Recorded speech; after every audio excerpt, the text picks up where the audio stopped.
Durante mucho tiempo, algunos han dicho que el control de China sobre Taiwán parece inevitable.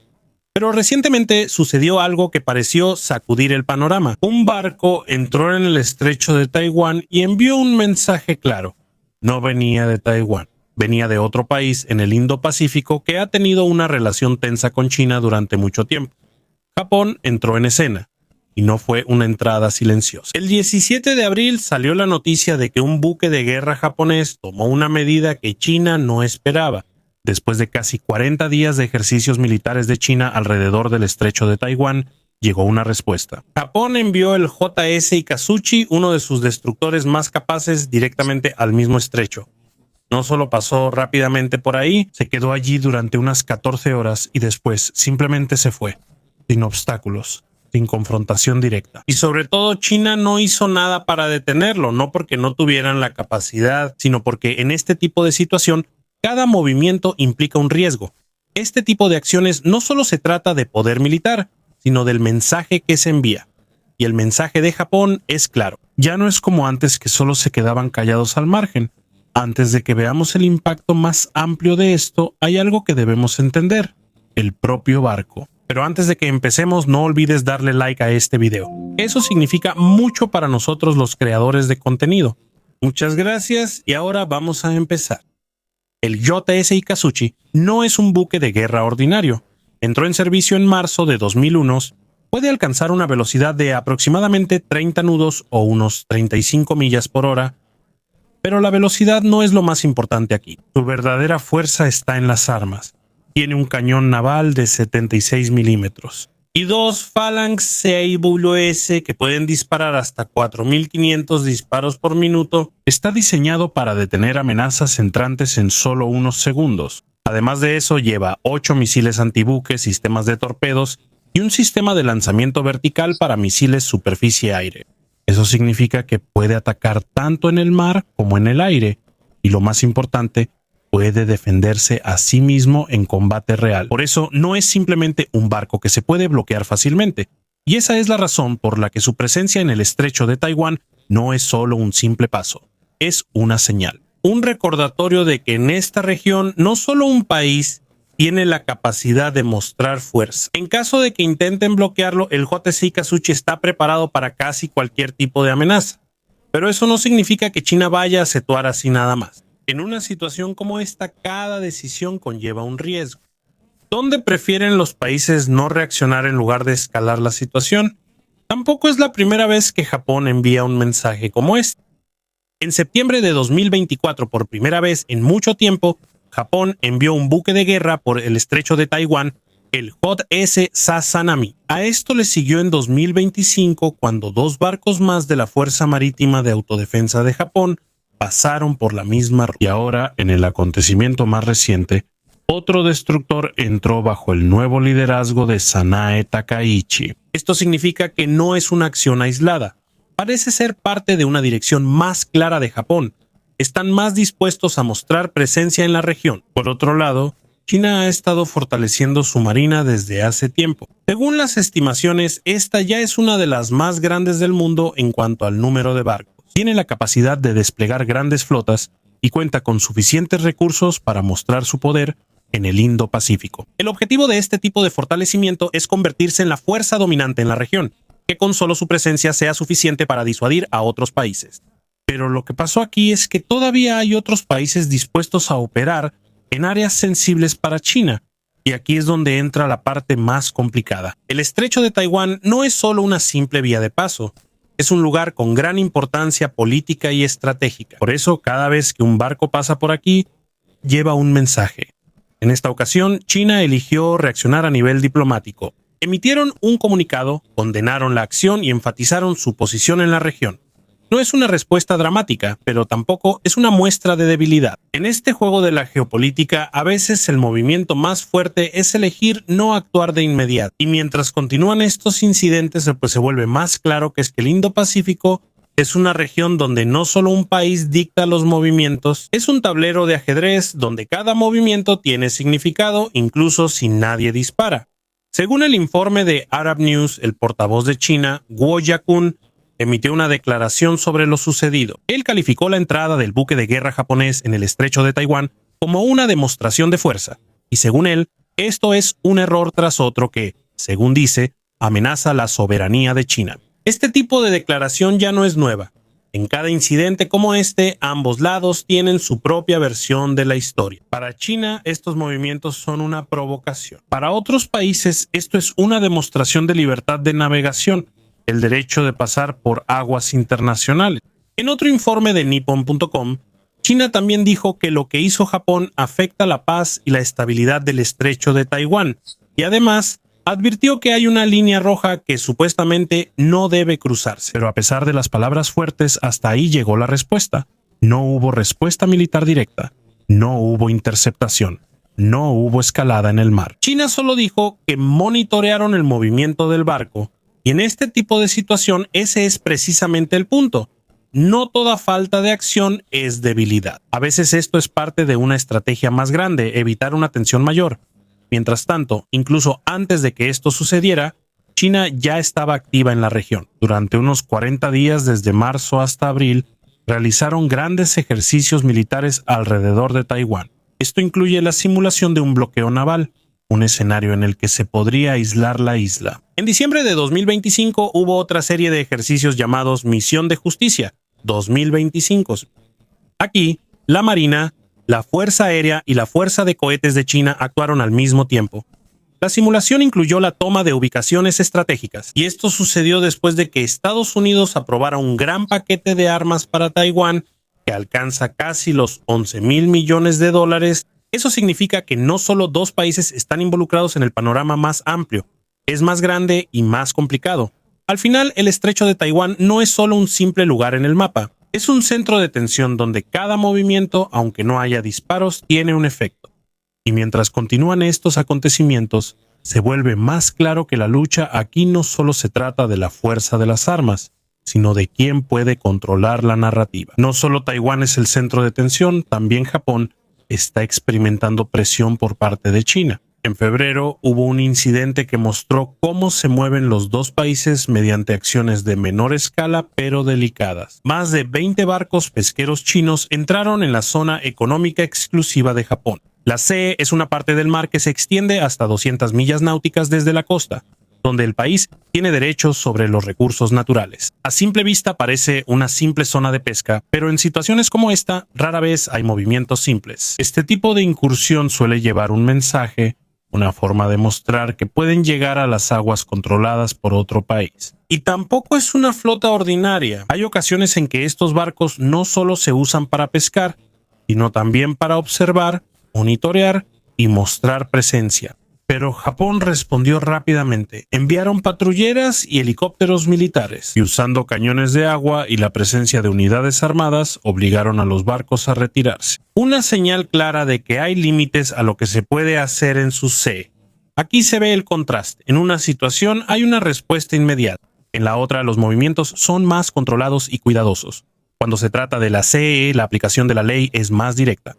Pero en el estrecho de Taiwán, la dinámica es más complicada porque involucra derecho internacional, geopolítica y la posibilidad de una escalada. Por eso, aunque la respuesta de China parezca silenciosa ante el paso del buque de guerra japonés, no significa que no haya habido cálculos detrás de esto. A pesar de todo, está claro que Japón envió dos mensajes. Una, no permitirá que nadie controle el movimiento de sus barcos en las vías navegables internacionales. Si quiere pasar por algún lugar, lo hará. Y en segundo lugar, y más importante, ya no es el Japón de antes que siempre estaba a la defensiva. Poco a poco se está volviendo más activo al mostrar su presencia en el Indo-Pacífico. Y para China ese es el cambio más grande. No fue solo un barco el que entró en el estrecho de Taiwán, sino una señal de que el equilibrio en la zona está cambiando. Durante muchos años la posición de Japón fue clara. Solo defensa, sin movimientos agresivos fuera de su propio territorio.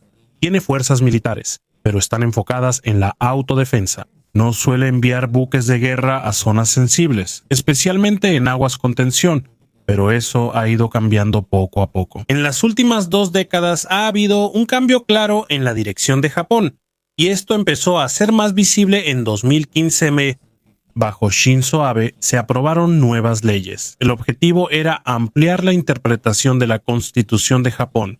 En particular, el artículo 9, este artículo que se creó después de la Segunda Guerra Mundial, establece que Japón renunciará a la guerra y al uso de la fuerza como medio para resolver conflictos. Pero con la nueva interpretación, se introdujo el concepto de pacifismo proactivo. Eso significa que no basta con simplemente no participar en la guerra. Si hay una amenaza a la seguridad, también se debe estar listo para actuar. Y con el paso del tiempo, este cambio se ha vuelto más claro. Según el East Asia Forum, el antiguo alejamiento silencioso de Japón del pacifismo puro ya no es tan silencioso ahora. Una de las medidas concretas fue la creación de la Asistencia Oficial de Seguridad en 2023. Con este programa, Japón ya puede proporcionar equipo de defensa a los países que considera aliados o que comparten los mismos intereses.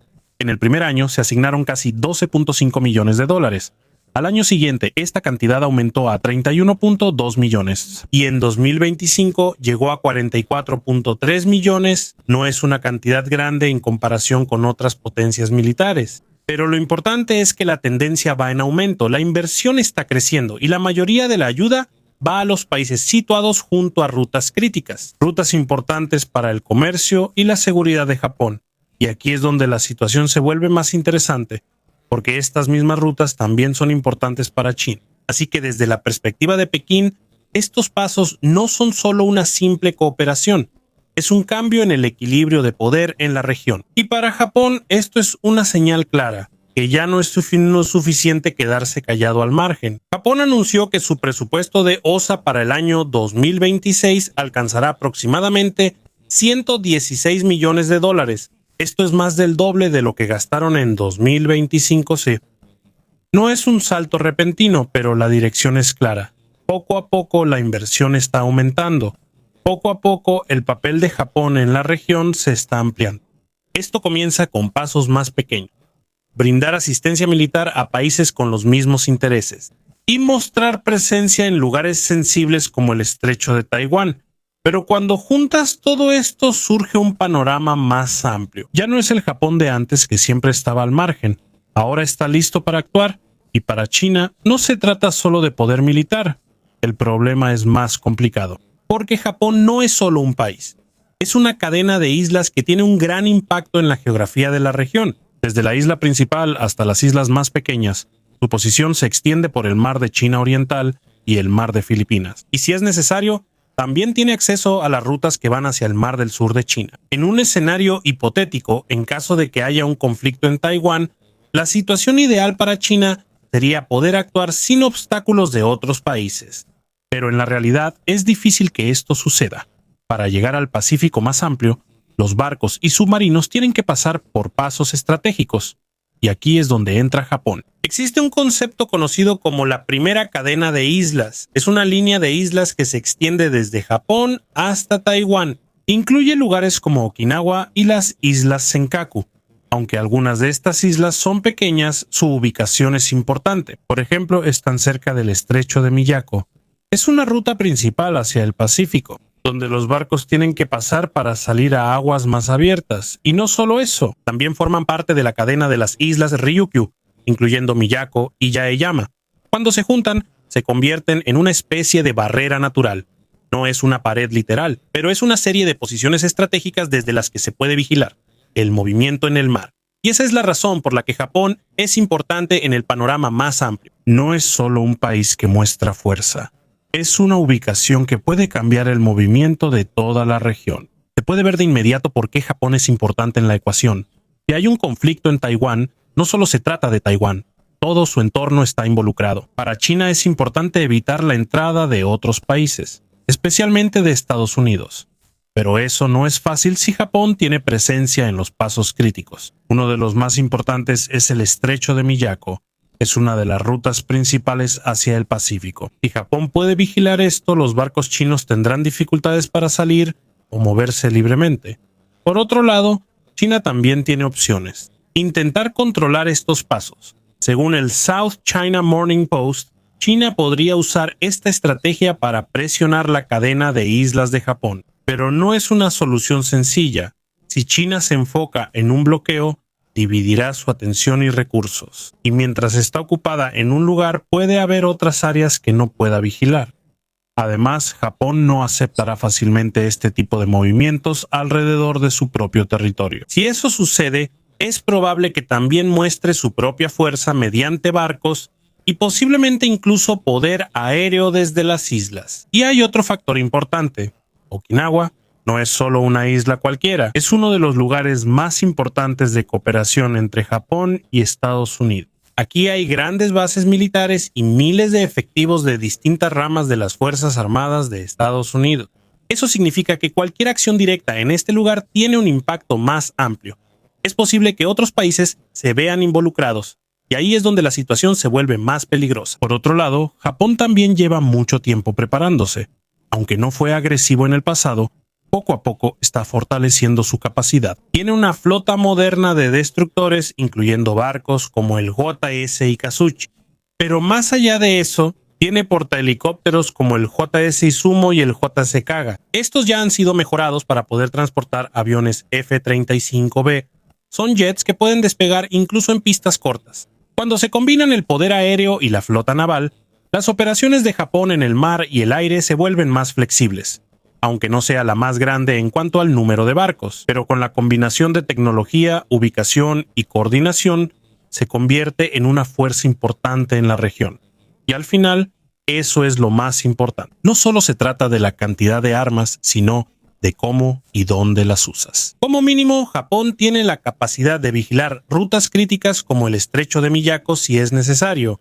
Es una posición que también puede dar tiempo para la llegada de los aliados, especialmente de Estados Unidos. Pero no se trata solo de capacidad. La pregunta más importante es, ¿está realmente dispuesto Japón a intervenir si ocurre un conflicto en Taiwán? En los últimos años, la respuesta parece clara. Unas semanas después de que Sanai Takaichi asumiera el cargo, dijo que el uso de la fuerza contra Taiwán podría ser considerado por Japón como una situación que amenaza su supervivencia. Eso significa que ya no es algo simple. Fuera del país, ahora está directamente conectado con la propia seguridad de Japón. Y cuando ese es el enfoque, la respuesta cambia. Ya no es solo un observador neutral, se está convirtiendo en un participante más activo en la seguridad regional. Para China, ese mensaje es importante, porque muestra que cualquier movimiento en Taiwán no es un caso aislado. Esto tiene un efecto dominó en todo el Indo-Pacífico y Japón no es el único factor aquí. Se están realizando ejercicios conjuntos con Estados Unidos y otros países como Filipinas. Por otro lado, China también continúa con sus propios ejercicios en el Pacífico. Esto significa que ambos lados están mostrando su presencia, no para enfrentarse de inmediato, sino para demostrar hasta dónde llega su capacidad y compromiso. Y en un panorama más amplio, esto no se trata solo de dos países. Hay otros actores observando, incluyendo a Rusia, que tiene sus propios movimientos en la región. El momento de cada acción, las visitas de barcos, los ejercicios conjuntos y los despliegues no son accidentales. Todo esto es parte de un tablero de ajedrez más grande. Y al final, lo que sucedió en el estrecho de Taiwán no es solo un simple incidente, es una señal de que el equilibrio de poder en el Indo-Pacífico sigue cambiando. Y a medida que pasa el tiempo, cada movimiento se vuelve más claro. Aunque no haya pelea, cada acción tiene peso. Se está formando poco a poco una nueva asociación. Y las armas que van hacia Ucrania, eso es solo el comienzo. El panorama es mucho más amplio. No se trata solo de una sola guerra. Esto se trata de formar nuevas alianzas, conexiones que pueden cambiar el equilibrio de poder, no solo en Europa, sino también en el Indo-Pacífico. A medida que aumentan las tensiones en diferentes partes del mundo, se vuelve más claro que los países ya no actúan solos. Hay más coordinación, los vínculos se están fortaleciendo. Y cada acuerdo, cada envío, cada ejercicio conjunto tiene un significado más profundo. No es solo una simple ayuda. Esto es una preparación para un futuro más interconectado y más impredecible. Y si ampliamos aún más la conversación, hay otro ángulo que poco a poco está saliendo a la luz. El efecto que esto tiene en el propio flujo del comercio en la región. Porque mientras aumentan las tensiones en el Indo-Pacífico, no solo se ve afectado el ámbito militar, sino también la actividad comercial. Según algunos informes, hay empresas que ya están empezando a ajustar sus rutas marítimas. No porque haya un enfrentamiento directo, sino por el riesgo. Cuando hay tensión en un punto de estrangulamiento, aunque no esté cerrado, aumenta la posibilidad de retrasos. Cuando hay inspección o cambios repentinos en las reglas en el mundo del comercio, incluso un pequeño retraso significa un gran costo. Ahora pensemos en el efecto de esto en un sistema más grande. Si más barcos evitan las zonas sensibles, la ruta será más larga, el costo de combustible aumentará y la entrega será más lenta. Y cuando esto sucede a gran escala, se siente en el precio del producto. No de inmediato, pero poco a poco. Y aquí es donde queda claro, la atención que parece lejana tiene un efecto directo en la vida cotidiana. Hay otra perspectiva, su impacto en la planificación de la cadena de suministro. Antes el objetivo era la eficiencia, donde fuera más rápido, donde fuera más barato. Pero ahora la confiabilidad es más importante. Según algunos análisis, las empresas ahora prefieren lo más seguro que lo más rápido. Prefieren una ruta predecible, aunque sea más larga. Debido a esta situación, lo más peligroso no es lo lento, sino lo inesperado. Ahora hablemos de otro nivel. El efecto de esto en los países pequeños de la región. Mientras los países grandes muestran su presencia, los países más pequeños se ven obligados a ajustarse. Ellos no están directamente involucrados, pero están en medio de todo, así que su estrategia no es la confrontación, sino el equilibrio. Relacionarse con ambos lados, evitar elegir un bando directamente y mantener la estabilidad en su propio territorio. Y en este tipo de situación, la diplomacia se vuelve importante. No para ganar, sino para mantenerse a salvo. Hay otro ángulo más. El efecto de esto en la tecnología de vigilancia marítima. Según algunos informes, los países están reforzando su conocimiento del entorno marítimo, no solo a través de barcos, sino también mediante satélites, sistemas de radar y el intercambio de datos. Eso significa que no solo es importante la presencia física, sino quién tiene una imagen más clara de toda la región. Y cuando la imagen es más clara, la reacción es más rápida. Las decisiones son mejores y el riesgo de cometer errores es menor. Si vemos el panorama completo, lo que está sucediendo no es solo un aumento de la tensión, es un cambio en la forma en que se mueve la región. Más cuidadoso, más calculado, más interconectado. Y al final volvemos a un punto simple. Cada movimiento en el Indo-Pacífico no solo tiene un efecto local. Esto es parte de un sistema más grande que poco a poco se está ajustando a una nueva realidad. Una realidad donde la estabilidad ya no está garantizada. Y cada decisión tiene un efecto que va más allá de lo que se espera. Y si ampliamos aún más el panorama, hay otro ángulo. El efecto de esto en el avance de la tecnología en el futuro. Debido a esta situación, se está acelerando el desarrollo de sistemas no tripulados. Drones en el mar, en el aire y bajo el agua. No para el combate inmediato, sino para tener una visión más clara de la situación. Más datos. Una imagen más clara. Ahora, pensemos en su efecto. Si hay más sensores, hay menos puntos ciegos. Y cuando hay menos puntos ciegos, es más difícil moverse sin ser detectado. Eso significa que hay menos espacio para la sorpresa. Ahora, hay otra capa más. El papel de la inteligencia artificial. Según algunos análisis, hay sistemas que pueden procesar grandes cantidades de datos en poco tiempo. Pueden buscar patrones y ayudar en la toma de decisiones. Eso significa que el paso de la información a la acción es más rápido. Y cuando esto es más rápido, la situación se vuelve más dinámica. Si vemos el panorama completo, lo que está sucediendo es la entrada a una nueva etapa. Una etapa donde la lucha no es solo física, sino que depende de los datos. Y al final, la verdadera ventaja está en la capacidad de entender antes de actuar.